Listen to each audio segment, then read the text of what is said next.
lá?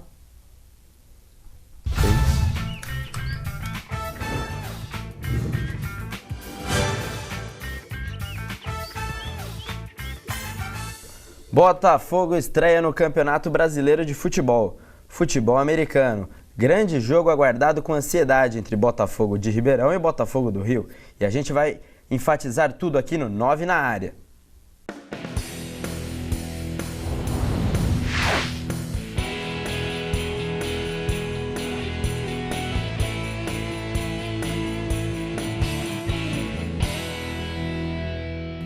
Olá, telespectadores, é um prazer estar aqui mais uma vez no 9 na área, sempre enfatizando tudo o esporte de Ribeirão Preto.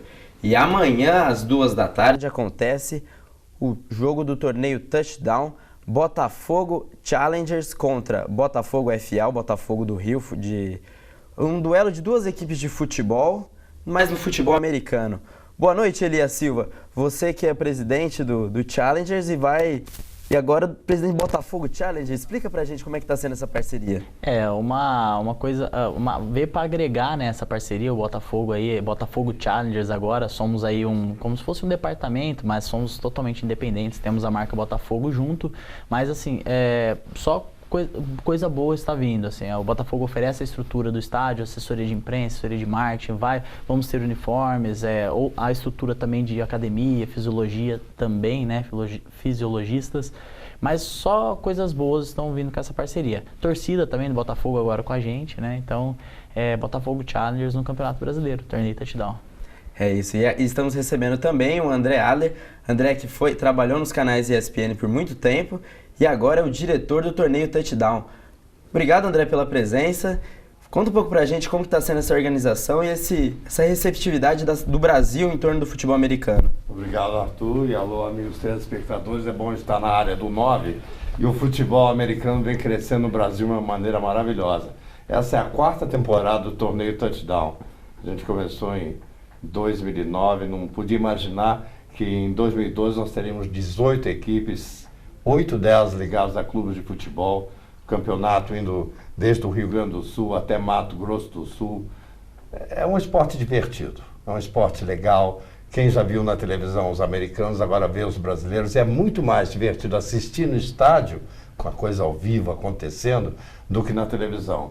E Ribeirão Preto torna-se amanhã, embora o time já exista há algum tempo, um marco, um passo nessa história que vai se escrevendo de um novo esporte que chegou para ficar no Brasil. E Ribeirão Preto, que foi vice-campeã no último troféu, perdeu do Corinthians. Aliás, depois o Elias vai falar, foi uma final um pouco polêmica, a gente teve várias confusões. E a equipe de Ribeirão Preto agora, com essa parceria com o Botafogo, só tende a crescer e galgar mais degraus. Elias, conta um pouquinho pra gente o que aconteceu naquela final entre vocês com o Corinthians. Um jogo bem disputado, né? Corinthians, chegamos na final, o torneio da FEFASP, é uma Federação de Futebol Americano de São Paulo. Conseguimos ganhar do Palmeiras na semifinal, uma boa vitória, e fomos para a final contra o Corinthians, né? O jogo foi muito bem disputado, no final apenas um desentendimento entre os atletas lá, gerou um início de, não é confusão, né? Apenas um troca de empurra, mas tudo resolvido tranquilamente lá. E um jogo bem disputado, 41-25, um placar. O Corinthians tem uns americanos, fazem diferença, eles são bons mesmo também. O adversário foi superior em campo e mereceu a vitória. Mas também demos bastante trabalho aí e foi um bom resultado, uma boa preparação para o torneio Touchdown, que é o que a gente visa mesmo aí, chegar no playoff, talvez uma final também. Vamos indo, né? André, como que você vê o time de Ribeirão Preto, você que acompanha todos os times, o que você acha do time de Ribeirão, do time do Challengers particularmente? Eu acho que eu vou ter que contar a verdade. No ano passado, o Ribeirão Preto Challengers, e nem poderia imaginar que seria Botafogo Challengers, foi o último time a entrar no campeonato. Nós estávamos na dúvida entre dois times. Então os dois disputaram em campo o Rita Bowl. Eu vim, o jogo foi em Tambaú, dois times aprendendo a jogar. Ribeirão Preto Challengers ganhou, entrou no torneio Touchdown. No ano passado, o time nesse campeonato, com times que já tinham mais experiência, tendo jogado em 2009, 2010, conseguiu 2 vitórias importantes, perdeu 3 jogos. Depois, com o campeonato da FEFASP. Eu voltei, eu estava assistindo o jogo entre o Challenge e o Corinthians. O Corinthians Steamrollers é o atual campeão do torneio Touchdown. É um time que tem qualidades excepcionais, tem um quarterback maravilhoso. E o Challenger me surpreendeu. Não ganhou o jogo, mas a garra e também a diferença de pontos, porque o Corinthians no ano passado deu cata lavado, não foi brincadeira. Então é um time que progrediu bastante e hoje tem um respeito e dá gosto saber que eu estou colaborando para esse pessoal brincar, jogar e fazer crescer esse esporte. Agora, Botafogo, então amanhã é o único jogo que eu sei qual é o resultado. Quem vai ganhar vai ser o Botafogo. O Botafogo de Ribeirão Challengers enfrenta o Botafogo do Rio, que foi divulgado como Botafogo Mamutes, mas Botafogo Mamutes é a equipe de praia. Lembrando que o futebol americano tem vários torneios. Temos o futebol americano, que é o Touchdown, que vai ser disputado amanhã. Temos o campeonato de areia, que é disputado nas praias do Rio de Janeiro. E a Liga Flag, que é uma liga que não tem todos os equipamentos, disputada em São Paulo.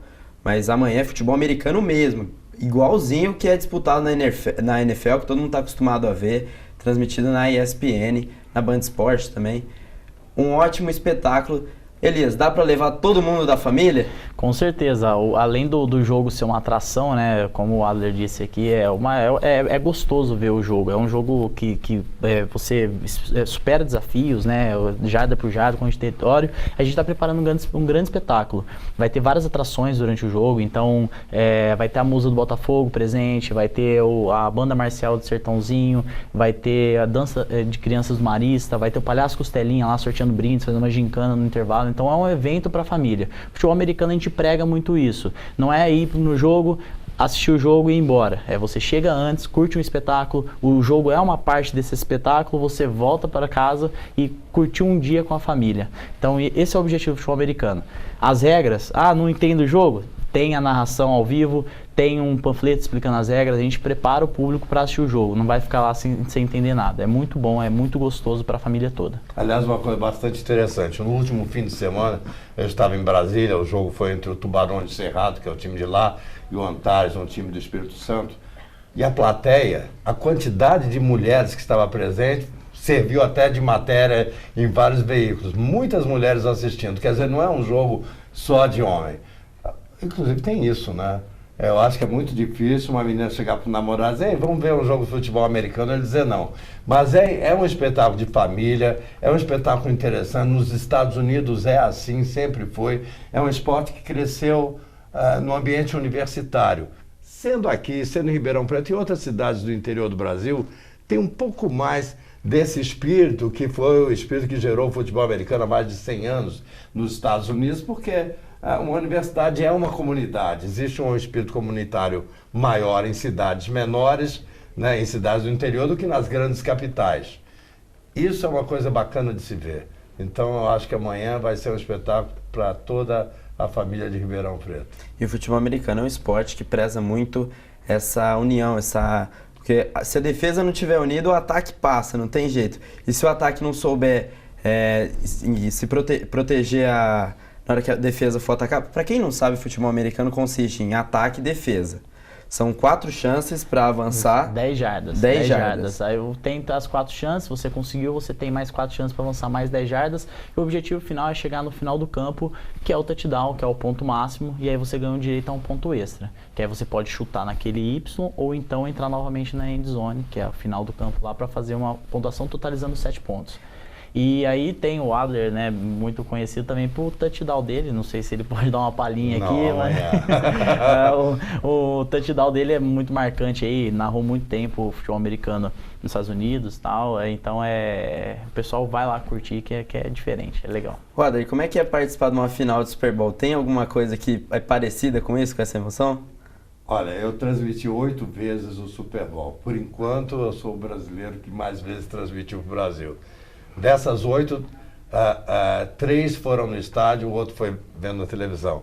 Você sabe que no estádio é uma grande festa e é mais fácil você transmitir o jogo do estádio do que do estúdio, porque você está vendo tudo, tem festival de equipamentos, todas as informações você está lendo lá no monitor e parece que você é um gênio e sabe de tudo, mas a vibração de um Super Bowl é uma coisa impressionante. Toda a preparação durante a semana, eventos, festas, um dia que é o Media Day, que todos os jogadores estão lá disponíveis para serem entrevistados e nós da mídia vamos feito abutres em cima dele para tentar pegar alguma coisa original, que é difícil, porque todos acabam repetindo as mesmas coisas. É uma coisa muito legal e é uma coisa que vai acabar, o espírito vai acabar chegando no Brasil. A gente está muito longe da NFL, mas todo mundo, os jogadores, você, todo mundo aqui, vocês que vão assistir, nós somos pioneiros num esporte, tem 4 anos no Brasil, e daqui a alguns anos vocês vão poder dizer, eu estava lá quando estava no começo, viu, meu netinho? Vale a pena, vale a pena. O Challengers, que tem um bom público até, os jogos da BB, o próprio jogo que o primeiro jogo que aconteceu no Olé Brasil, lá na Santeria, gramado sintético ainda, arquibancada lotada. E a gente vai pedir a matéria com o Francisco e vocês vão ver que o estádio de Santa Cruz está um pouquinho diferente. Vamos ver o que o Francisco Araújo falou pra gente sobre o jogo.